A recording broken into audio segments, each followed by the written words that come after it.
Ah, tanto querer cabe meu coração.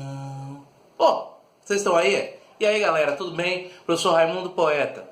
Vocês estão perguntando por que eu tô cantando Djavan, Samurai? Bom, daqui a pouco vocês vão entender, porque hoje o assunto é trovadorismo. Djavan e trovadorismo, o que é que tem a ver? Aguarde e verá depois da vinheta.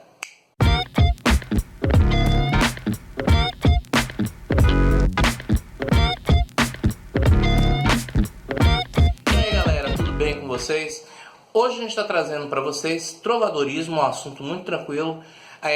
Esse assunto a gente vai dividir em 3 partes, tá? Nessa primeira aula a gente vai falar um pouquinho sobre o contexto histórico. Na segunda aula nós vamos falar sobre as cantigas líricas. E na terceira aula nós falaremos sobre as cantigas satíricas. Então vamos começar a aula falando do seguinte. Bom, o que é o trovadorismo? O trovadorismo, galera, surge, na verdade, ali na Baixa Idade Média. É uma manifestação literária, a primeira manifestação literária em língua portuguesa, que é conhecida na história, tá? E ela vai surgir justamente com o surgimento da língua portuguesa. Como assim, professor? A língua portuguesa, ela surgiu quando? Bom, a língua portuguesa, como nós conhecemos hoje, ela só vai surgir de fato de jeito lá no século XVI, XV, XVI, mais ou menos. Mas os primórdios da língua portuguesa vão surgir, na verdade, misturados com uma outra língua que é o galego. O galego, caso vocês não saibam, era uma língua que se falava na região da Galícia, que era muito próxima a Portugal e, na verdade, pertencia ao Reino de Portugal nesse período. Lá entre 1120, 1130, 1200, 1300, nessa época, Portugal e Galícia era um reino só, tá? E aí o que acontece? A língua falada nessa região é a chamada língua galego-português, que é a mistura justamente da língua falada na Galícia com a língua falada em Portugal. Mas você vai me perguntar, como é que se chegou até esse processo? Qual foi o caminho que se passou? Bom, no contexto histórico, vocês devem saber que a Idade Média é justamente um período que até hoje é cercado de um tanto quanto polêmico, um tanto quanto de polêmicas. Por quê? Muitas pessoas dizem, é uma idade de ignorância, de pessoas que não tiveram um pensamento claro. Não é bem assim, gente. Na verdade, a Idade Média, ela é um período social que vai contrapor aquele período da Idade Antiga, do período clássico, do período greco-romano. Até porque a Idade Média na Europa, ela vai se desenvolver justamente com a decadência do Império Romano. E com a decadência do Império Romano, esse Império Romano, que até então era enorme, tomava praticamente toda a Europa, ele começa a se fragmentar. Vários povos que até então eram considerados bárbaros começam a voltar-se para conquistar aqueles territórios que pertenciam a eles e, não satisfeitos com conquistar aqueles territórios, conquistarem também outros territórios enfraquecidos. Daí vai surgir uma estrutura que é a estrutura feudal. E como era a base da estrutura feudal? Bom, era a base de que a sociedade se pegava em cima da ideia do território, do territorialismo, da propriedade de terra. Como havia ali um aparato sociológico, filosófico, ideológico, que era a igreja, e como vocês bem sabem, a igreja condena a ideia do lucro, a sociedade se apegava à ideia de que quanto mais terras possuísse, mais poder um homem tinha. E é interessante notar uma coisa, essa sociedade medieval, ela sempre vai ter a presença do clero nas camadas mais elevadas. Por exemplo, se você pega aqui a base da pirâmide, você vai ver que nela existe, na realidade, os camponeses, os servos, ou seja, aqueles que prestavam trabalho às pessoas que pertenciam à nobreza. Já na nobreza, você vai ter ali as pessoas que vão estar inseridas dentro do clero. E essa nobreza se caracteriza de 2 maneiras diferentes. De um lado você tem o baixo clero e a baixa nobreza, que são aquelas pessoas mais humildes, os padres, os frades, os freis, né, as freiras, ou os nobres que não tinham tanto poder, aqueles nobres que às vezes tinham poucas propriedades de terra, não eram tão poderosos.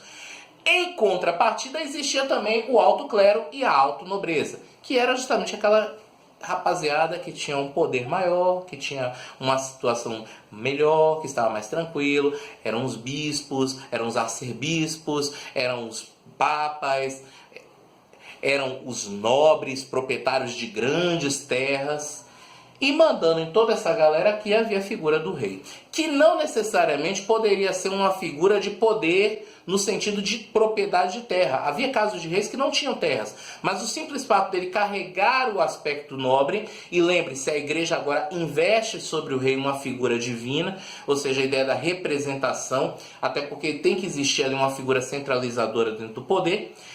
Mas quem mandava, quem dava as ordens socialmente, filosoficamente, ideologicamente, era a Igreja Católica. Então, em cima disso, a gente percebe que a sociedade medieval é uma sociedade que, por conta disso, de ter essa questão do pensamento teocêntrico, que é teocêntrico, é a ideia de que Deus é o centro de todas as coisas, ou seja, o pensamento está aliado, alicerçado com a ideia da fé. Bom, galera, em cima disso, a gente vai entender uma outra coisa fundamental para compreender trovadorismo, que seria, no caso, a ideia de que a sociedade é uma sociedade essencialmente agrícola, é uma sociedade essencialmente agrária, que vive do que produz no campo.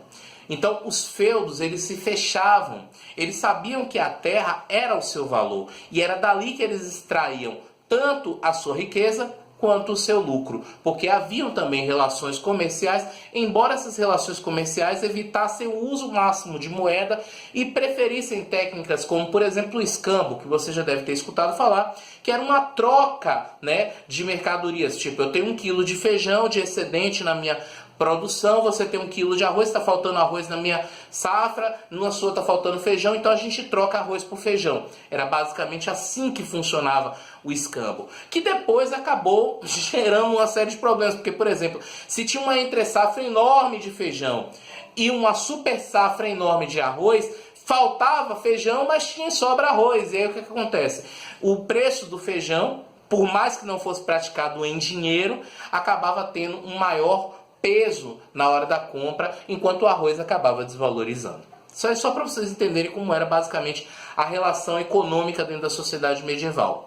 No que tange a relação social, é importante compreender que a sociedade medieval era amparada nos princípios de que era preciso trabalhar, produzir e dali do campo extrair aquilo que lhe era necessário. Ora, meus filhinhos e meus amores, como é que eu chego a essa matemática para chegar à literatura? O cara acordava às 6 horas da manhã, até antes às vezes, e dali ele trabalhava até o entardecer. Às vezes até entrava pela noite. Talvez não, porque a iluminação era parca, enfim, várias variáveis. Mas, o que acontece? E durante a noite, o que acontecia para esse cara? Qual era a diversão dele? Qual era o passatempo que ele tinha? Bom, aos domingos ele tinha a missa, que ele tinha que ir, obrigatoriamente, isso quando não, às vezes mais de uma vez por semana, mas o domingo era obrigatório. Mas durante a noite, ele não tinha o que fazer. Às vezes ia comer, dormir, produzir outros filhos, e por aí vai. A Idade Média realmente você não tem um parâmetro social de um interesse. E lá na Alta Idade Média, que é aquele primeiro momento, a coisa era meio turbulenta. Então, ninguém estava muito preocupado em querer, por exemplo, curtir o momento. Que, na verdade, queria tentar construir um alicerce para o futuro. Só que quando chega a Baixa Idade Média, a coisa começa a ficar mais o quê? Tranquila, estável. A sociedade medieval atinge um ápice de desenvolvimento econômico, de desenvolvimento técnico, porque ao contrário do que se pensa, na Idade Média havia muito desenvolvimento técnico, sim, tanto que muitas técnicas da agricultura que são utilizadas até hoje foram desenvolvidas, foram criadas, foram estabelecidas lá na Idade Média, tá certo?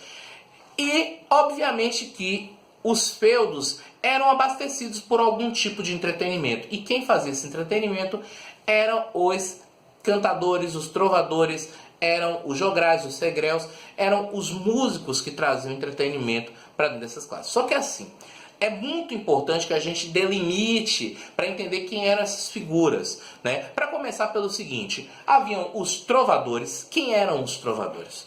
Trovadores eram nobres que se metiam a serem compositores, que não necessariamente eles tocavam. Até tocavam ali naquelas reuniões íntimas, só nobre, só a galera, gente fina ali, todo mundo ricão, pá, não sei o que, tocando lá, fazendo as suas musiquinhas.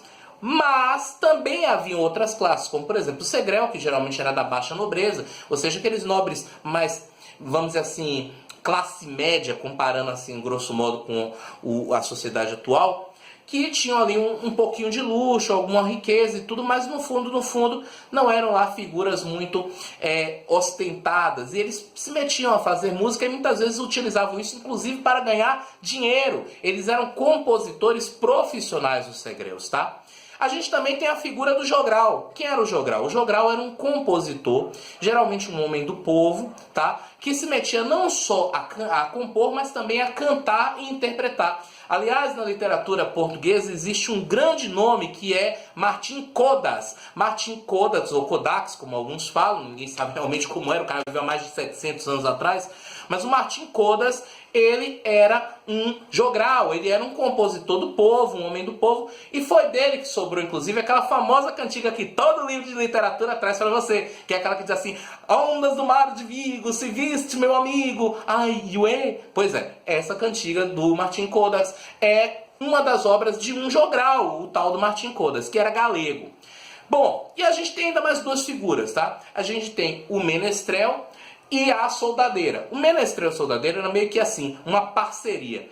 Era um cantor e compositor do povão, geralmente um servo que havia meio que se desvinculado, que não se identificava em pegar na enxada, então ele preferia pegar na viola para tocar. E a soldadeira também era uma mulher do povo que acompanhava o menestrel. Então, enquanto o menestrel estava ali tocando suas composições, né, cantando as composições dele ou de outras pessoas, ela ficava lá tocando castanholas, tocando algum instrumento percussivo, dançando ou então cantando. Inclusive as cantigas de amigo, que a gente vai estudar na segunda parte dessa aula, vocês vão ver justamente que a soldadeira é quem interpreta essas cantigas. Não é o homem, até porque as cantigas de amigos são cantigas de eu lírico feminino. Então não fazia muito sentido um homem estar cantando.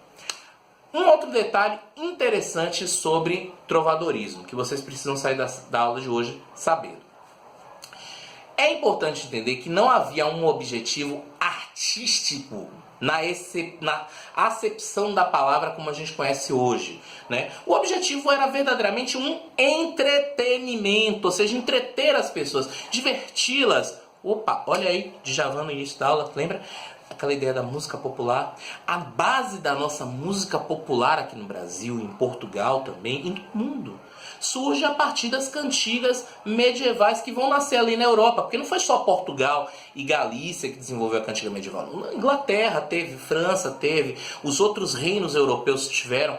Então assim, gente, a cantiga medieval é a base da música popular que a gente conhece hoje. Então se você hoje está ouvindo a sua sofrência, está ouvindo Marília Mendonça, tem relação imediatamente com o quê? Com as cantigas medievais.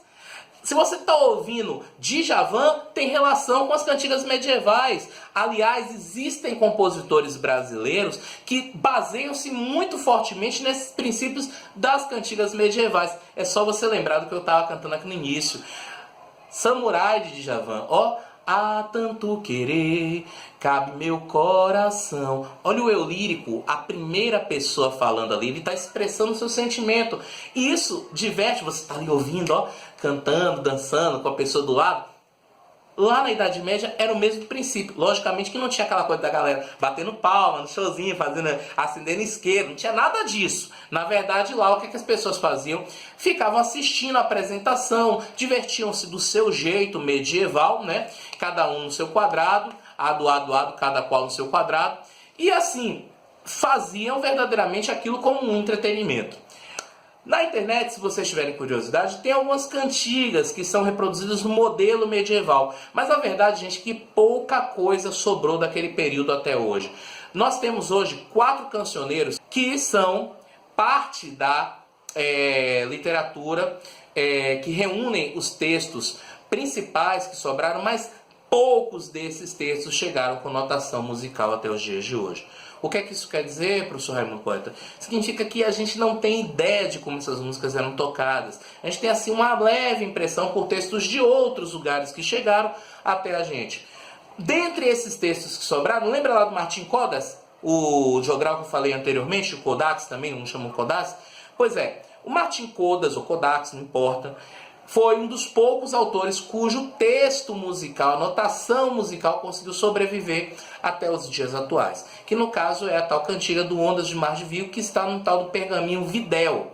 Quem quiser pesquisar, dá uma olhada e vai descobrir que esse daí estava servindo como um forro de um livro. Quer dizer, imagina, o cara botou como um forro e acabou que chegou até os dias atuais um dos poucos registros musicais da Idade Média para a literatura brasileira, tá certo? Na próxima aula, nós vamos falar com vocês justamente sobre as cantigas líricas, as cantigas de amor e as cantigas de amigo, tá certo? Um grande abraço do professor Raimundo Poeta. Até lá, tchau!